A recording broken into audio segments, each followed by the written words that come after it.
Asima Asima daily blogging চ্যানেলে আবার একটি নতুন ভিডিওতে জানাই আপনাদের সকলকে আবার একবার স্বাগত। আশা করবো আপনারা সকলেই বেশ ভালো আছেন, সুস্থ আছেন, যে যেখানেই আছেন। আমরাও ভালো আছি।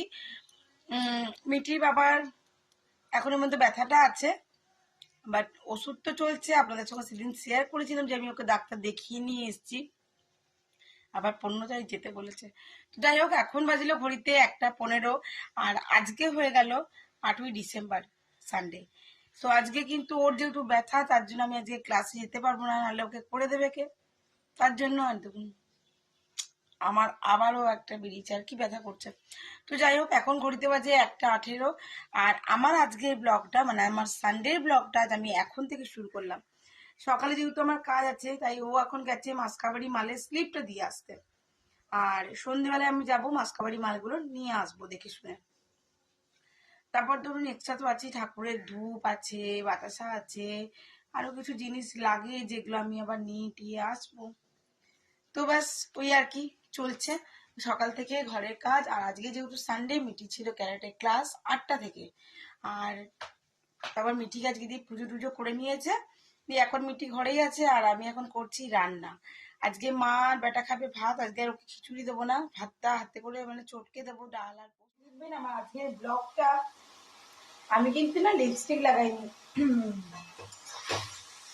আমি একটু লিপ গ্লস লাগিয়েছি। এখানে হাওয়া দিচ্ছে ঠিক কথা, বাট আমার না প্রচন্ড ঠান্ডাতে ঠোঁটগুলো কিরকম যেন করছে। তো যাই হোক, আপনারা যেখান থেকে আমার ভিডিওটা দেখছেন, কোথা থেকে দেখছেন অবশ্যই আমাকে জানাবেন। আপনাদের উপরে ঠান্ডা কিরকম আছে সেটা আমাকে আগে জানাবেন। তো এখানে মোটামুটি আমার রান্না চলছে।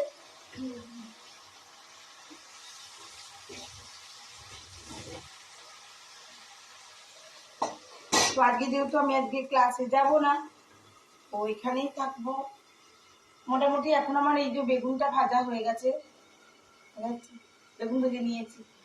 আর ফ্রিজে রাখা ছিল অনেকটা দই, অনেকটাই দই আছে। তো ভাবছি মা বেটি আমরা দুজনে একটু নান বানিয়ে নেবো আমার আর বেটির জন্য।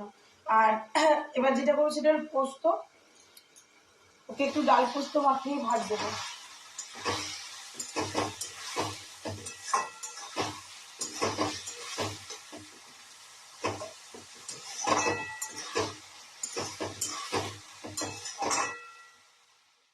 আমি অনেকের কাছে শুনেছি, অনেকে বলে বাচ্চা কিছু করতে চায় না, আমার আমার ছেলে কিছু করে না, কেউ বলে আমার মেয়ে কিছু করতে চায় না, সবটা একা হাতে করি বাড়িতে। দোষটা তাদের একেবারেই নয়, জানেন তো। দোষটা কিন্তু আমাদের, আমার আপনার। ছোটবেলাতে করাবো না, তারপর হুট করে বলবো এটা করো ওটা করো, সেটা বললে তো হবে না। মেয়েটিকে আমি ছোটবেলা থেকেই করাতাম। এই ধরুন আমার সঙ্গে ঠাকুর ঘরে যেত, আমি ওকে বলতাম যে আমি ঠাকুর ঘরটা মুছছি, তুমি ঠাকুরের আসনটা পরিষ্কার করো। তো ঠাকুরের আসনে ফুলগুলো যেগুলো থাকতো সব বেছে বেছে কুড়াতো, পরিষ্কার করতো। প্রতিদিন আমি ঠাকুরের মূর্তিগুলো মুছি, সেগুলো। তো আমি দুটো করলে ওকে একটা আমি হাতে মানে ঠাকুরের যে মার্কিন কাপড় থাকে সে কাপড় দিয়ে আমি পরিষ্কার করি, সেগুলো ও করে, করতো আর কি। আর এখন তো পুজো করে, আমাকে দেখে দেখে শিখেছে, পুজো করে। খালি পুজো না, আপনারা খেয়াল করবেন এক একদিন দিনকে আমার ওকে হয়তো খাবারটা দিতে একটু লেট আছে, বিছানাটাও তুলে দিয়ে যায় স্কুল। তো যাই হোক, এখন করে। ছোট থেকেই করতো, মানে ওর একটা করার টেন্ডেন্সি আছে। এখন বসে আছে বাইরে, বসে বসে রোদ পোয়াচ্ছে, একবার করে হাঁকছে, মা কিছু দরকার আছে তো বলো। বললাম আলুর আলুগুলো আমি খোসা শুদ্ধই মানে সেদ্ধ করেছিলাম, আলুর পোস্ত করব। তো আজকে যেহেতু ঘরে আছে, সানডে আছে, তার জন্য একটু নান বানাবো। যেহেতু আমি ক্লাসে যাবো না, ঘরেই আছি, তো বললাম চল মা আর বেটি মিলে আমরা একটু নান খেয়ে নেবো, মটরের তরকারি। এখানে মোটামুটি ওদের ভাত খাবার মতন সমস্ত রেডি হয়ে গেছে। দেখালাম তোমাদেরকে, আমি এখানে আজকে ভেজেছি বেগুন ভাজা, যেটা ও খাবে না, যেটা মা খাবে শুধু। এখানে পালং শাক দিয়ে করেছি একটু ঘন্ট, বড়ি দিয়েছি, গাজর দিয়েছি, আলু, শিম, তারপর মটরশুঁটি, এগুলো দেওয়া আছে। আর এখানে মাকে করলা আলু সেদ্ধ মেখে দিয়েছি, আর এটা হলো আলু টমেটো দিয়ে পোস্ত। আর আমি এখন নানটা তৈরি করব, মানে ময়দাটা মাখবো আর কি। তার জন্য এই যে নিয়ে নিয়েছি আমি দই, দইটা দিয়ে আমি মাখলাম। একটু মাখছে, মাখতে পারলো না, ছেড়ে দিলাম। আমার ময়দার ডো একেবারে রেডি হয়ে গেছে, দেখলেন আমার মেয়ে এসেছিল মাখার জন্য। বাট পারেনি, চলে গেছে। বাকিটা আমি কমপ্লিট করে দিয়েছি। এই যে আমার নানের জন্য একেবারে ডো একদম পারফেক্টলি রেডি। ঠিক আছে, এটা এখন আমি রেস্টে 8 ঘন্টা রাখবো। আমি যাবো একটু বাস স্ট্যান্ড। বাকি আমার সমস্ত রান্না কমপ্লিট হয়ে গেছে। তো এই দেখো পার্সেল আমি রেডি করে দিয়েছি। এটা মালকে পাঠাবো বাসের হাত দিয়ে, যেহেতু আমি আজকে যেতে পারবো না বলে। আমার এখানে বেবি নানগুলো ভাজতে দিয়ে দিয়েছি, মানে অলরেডি একটা ভাজা হয়ে গেছে, শুরু হয়ে গেছে আমার বেলা।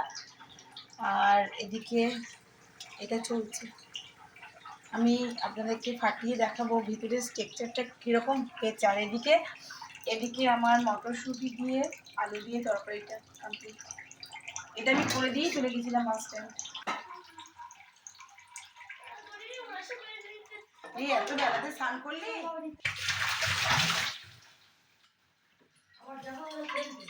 নান্নাকে বলতে তো বল আমাকে একটু ভিতরে চল। ভিতরটা একবার দেখো।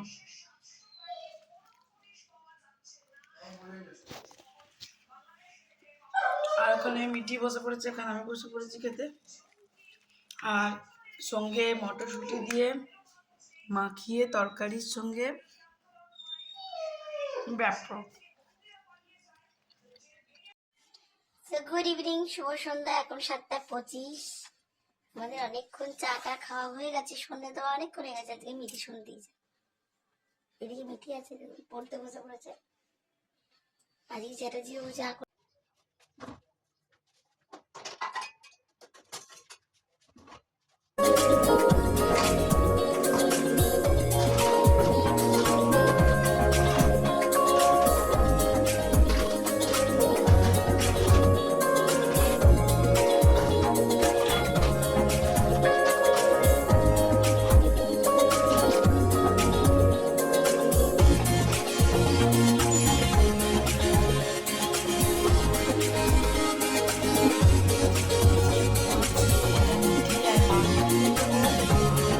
সকালে রান্না করতে সবই আছে।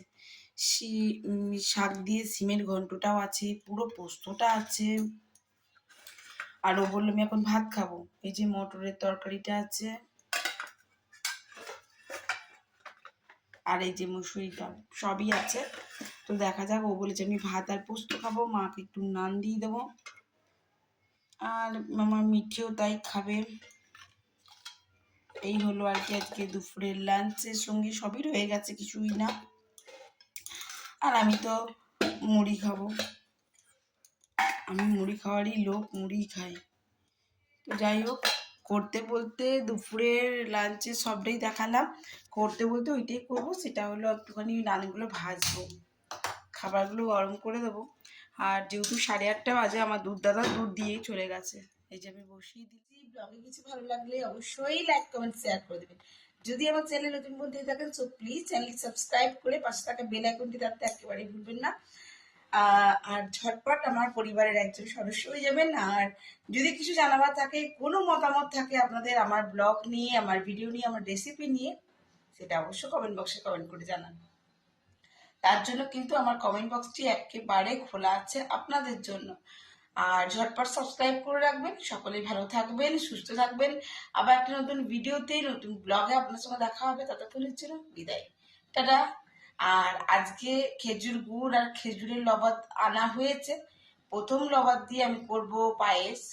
এখন পারবো না, এখন কিছুদিন পর আমি একটু পায়েসটা করব। যখন করবো তখন তো আপনার সঙ্গে অবশ্যই শেয়ার করবো। তো বাস আজকের মধ্যে এইটুকুই। Tata, good night. সকলেই ভালো থাকুন, সুস্থ থাকুন। এখানে আমাকে বেশ ঠান্ডা লাগছে, জানেন তো, আমি সোয়েটার পরে আছি। আমাকে বেশ ঠান্ডা লেগে গেছে, না ঠান্ডাটা কাটছে না। এত ওষুধ, এত অ্যান্টিবায়োটিক খাচ্ছি, এখন গলাটা একটু ঠিক আছে, বাট কিন্তু আমাকে ঠান্ডা বেশ ভালোই লাগছে।